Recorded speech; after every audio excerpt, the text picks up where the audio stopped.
Hello friends, എല്ലാവർക്കും സ്വാഗതം പുതിയ വീഡിയോയിലേക്ക്. ഇന്ന് ഞാൻ വന്നിട്ടുള്ളത് വളരെ രുചികരമായിട്ടുള്ളൊരു ഹെൽത്തി ജ്യൂസ് റെസിപ്പി ആയിട്ടാണ്. ഞാൻ ഇന്നിവിടെ തണ്ണിമത്തനും തേങ്ങാപ്പാലും ചേർത്തിട്ടുള്ളൊരു വളരെ വെറൈറ്റി ആയിട്ടുള്ള ജ്യൂസാണ് റെഡിയാക്കുന്നത്. ഒരിക്കൽ കുടിച്ചാൽ വീണ്ടും വീണ്ടും കുടിക്കാൻ തോന്നുന്ന അതിരുചികരമായ ഈ ഒരു ജ്യൂസ് റെസിപ്പി നിങ്ങൾ എന്തായാലും ട്രൈ ചെയ്ത് നോക്കണേ. വീഡിയോ കണ്ടിട്ട് ഇഷ്ടപ്പെടുവാണെങ്കിൽ ലൈക്ക് ചെയ്യുക, ഷെയർ ചെയ്യുക, കമൻറ്റ് ചെയ്യുക, ചാനൽ സബ്സ്ക്രൈബ് ചെയ്യാനും മറക്കരുത്. അപ്പോൾ നമുക്ക് നേരെ വീഡിയോയിലോട്ട് പോകാം. ജ്യൂസ് ഉണ്ടാക്കാൻ വേണ്ടിയിട്ട് ഞാനിവിടെ അത്യാവശ്യം വലുപ്പമുള്ള 2 പീസ് തണ്ണിമത്തൻ എടുത്തിട്ടുണ്ട്. ഇപ്പോഴത്തെ തണ്ണിമത്തൻ്റെ കുരുവെല്ലാം കളഞ്ഞിട്ട് ഞാൻ കട്ട് ചെയ്തെടുത്തിട്ടുണ്ട്.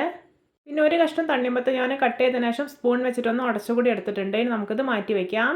ഞാനിവിടെ ഒരു ജ്യൂസർ എടുത്ത് വെച്ചിട്ടുണ്ട്. അതിലോട്ട് നമുക്ക് കട്ട് ചെയ്ത് വെച്ചിരിക്കുന്ന തണ്ണിമത്തൻ ഇട്ട് കൊടുക്കാം. നമ്മൾ ഉടച്ച് വെച്ചിരിക്കുന്ന തണ്ണിമത്തൻ ഉണ്ടല്ലോ, അതവിടെ ഇരിക്കട്ടെ. ഇനി ഇതിലോട്ട് മധുരത്തിന് ആവശ്യമായിട്ടുള്ളൊരു 4 ടേബിൾ സ്പൂൺ പഞ്ചസാര ഇട്ട് കൊടുക്കാം. ഇനി ഒരു 4 ഏലയ്ക്ക് തൊലി കളഞ്ഞിട്ട് കൊടുക്കുന്നുണ്ട്.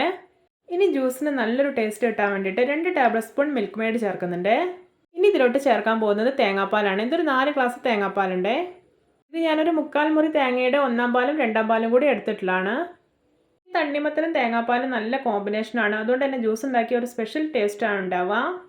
ഇനി ഇതൊരു സ്പൂൺ വെച്ച് മിക്സ് ചെയ്തതിനു ശേഷം നമുക്ക് നന്നായിട്ടൊന്ന് അടിച്ചെടുത്ത് വരാം. ഇപ്പോൾ ഇത് നല്ല സ്മൂത്തായിട്ട് അടിച്ചെടുത്ത് വന്നിട്ടുണ്ട്. ഇനി നമുക്കിതൊരു ബൗളിലേക്ക് മാറ്റാം.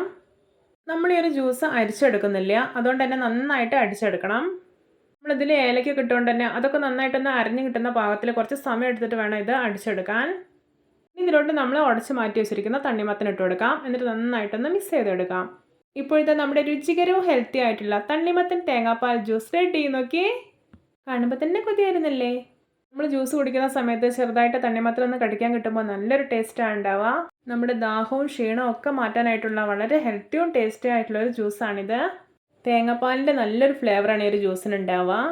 ഒരു തവണ നിങ്ങൾ ഇതിൻ്റെ രുചി അറിഞ്ഞാൽ പിന്നെ ഇടയ്ക്കിടയ്ക്ക് ഉണ്ടാക്കും, അത്രമാത്രം ടേസ്റ്റിയാണ്. ഈ ഒരു ജ്യൂസ് നമ്മൾ തേങ്ങാപ്പാലിൽ തയ്യാറാക്കിയതുകൊണ്ട് 1-2 കാര്യങ്ങളൊന്ന് പ്രത്യേകം ശ്രദ്ധിക്കണേ. നമ്മൾ കുടിക്കാൻ വേണ്ടിയിട്ട് 2 ഗ്ലാസ് ജ്യൂസ് എടുത്തു എന്ന് വിചാരിക്കുക. അപ്പോൾ ഒരു ഗ്ലാസ് നമ്മൾ കുടിച്ചിട്ടുള്ളൂ. അപ്പോൾ ബാക്കിയുള്ള ഒരു ഗ്ലാസ് ജ്യൂസ് നമ്മൾ ആ പാത്രത്തിലോട്ട് തന്നെ ഒഴിച്ച് വെക്കാമെന്ന് വിചാരിക്കുക. അപ്പോൾ ഒരു കാരണവശാലും അങ്ങനെ ഒഴിച്ച് വെക്കരുത്. അങ്ങനെ ഒഴിച്ച് വെക്കുമ്പോഴാണ് ജ്യൂസ് പെട്ടെന്ന് കേടായി പോവുക. പിന്നെ ജ്യൂസ് തവി കൊണ്ടോ അതുപോലെ സ്പൂൺ കൊണ്ടോ ഒന്നും ഇടയ്ക്കിടയ്ക്ക് ഇളക്കുകയും ചെയ്യരുത്. തേങ്ങാപ്പാലായതുകൊണ്ട് പെട്ടെന്ന് തന്നെ കേടാവാനുള്ള ചാൻസും ഉണ്ട്. അപ്പോൾ എല്ലാവർക്കും എൻ്റെ തണ്ണിമത്തൻ തേങ്ങാപ്പാൽ ജ്യൂസ് ഇഷ്ടപ്പെട്ടെന്ന് വിചാരിക്കുന്നു. നമുക്ക് ഇനിയും ഇതുപോലെയുള്ള വെറൈറ്റി വീഡിയോകളായി വീണ്ടും കണ്ടുമുട്ടാം. Okay, bye bye.